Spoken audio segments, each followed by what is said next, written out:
Well, hello there. I'm the old Growler. Welcome to Meeting Expectations. What we do here is we take a look at a can of beer, a bottle of beer, sometimes a wine or a spirit will drop by. We're all friends in fermentation. We'll take a look at the label. We'll read everything on the label. We'll take a look at the artwork. We'll see what they're trying to sell us. We'll crack it open and see if it meets expectations. But first off, all beer should be served at the correct temperature. Lagers between 37 and 47 degrees Fahrenheit, and ales 50 to 55 degrees Fahrenheit. The good folks at ThermoWorks sent me one of their lollipop thermometers. That's what I use to test the temperature for all the beers here.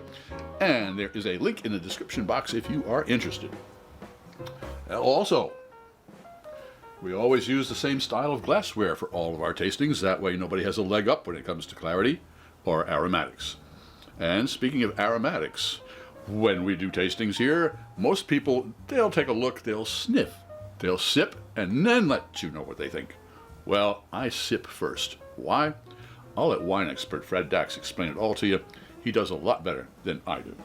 All right, what do we have today? From the Alewife Brewing in Queens, New York, we have their 7-line amber. And for those of you who do not live in the New York City area, the 7-line is one of the subway lines that goes from Manhattan into Queens and Brooklyn. All right, so we know it's named after a subway.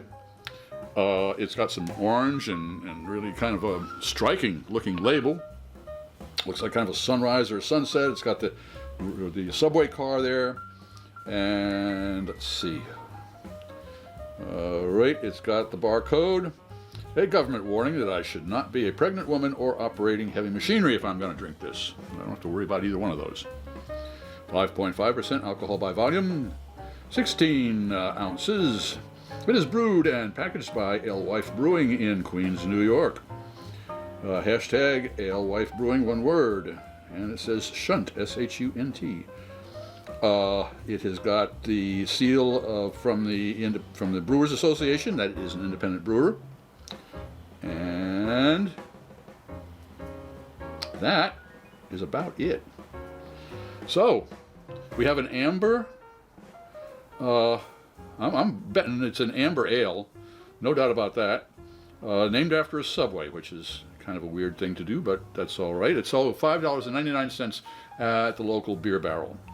All right, well, what I'm looking for is an amber ale with a nice body to it. And if it's named after a subway, it's got to have a little bit of a zip to the hops. The hops are going to, I think that's going to be the accent on this rather than the malt. Let's crack it open and see if it meets those expectations.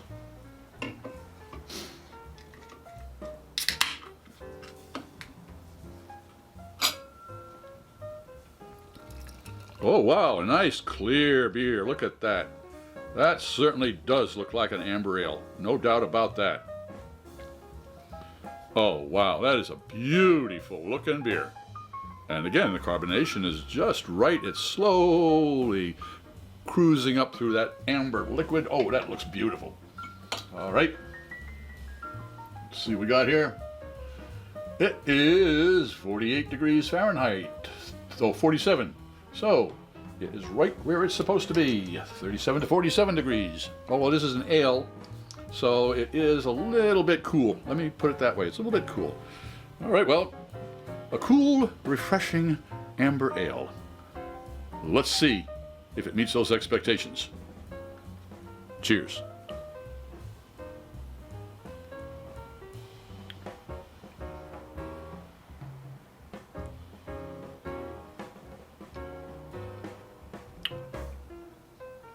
You notice I took 2 sips. The reason for that is it's kind of early in the morning on a Sunday here in Brooklyn, and my taste buds, like most folks are, asleep. Well, I had to make sure that they were woke. Well, they are woke now. Let's see what their olfactory friends have to say.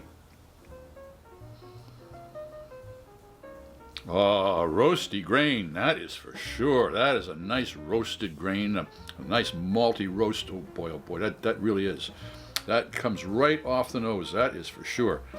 Let's see if the taste buds agree.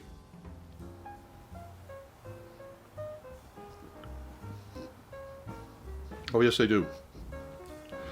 First of all, we're starting out with and when I say a bronze full body, it is. It's got a nice richness to it, but the hops in there are well balanced because they're not aggressive, but they certainly hang out at the end. It's kind of like, one of those obnoxious uncles at Thanksgiving that just won't go home.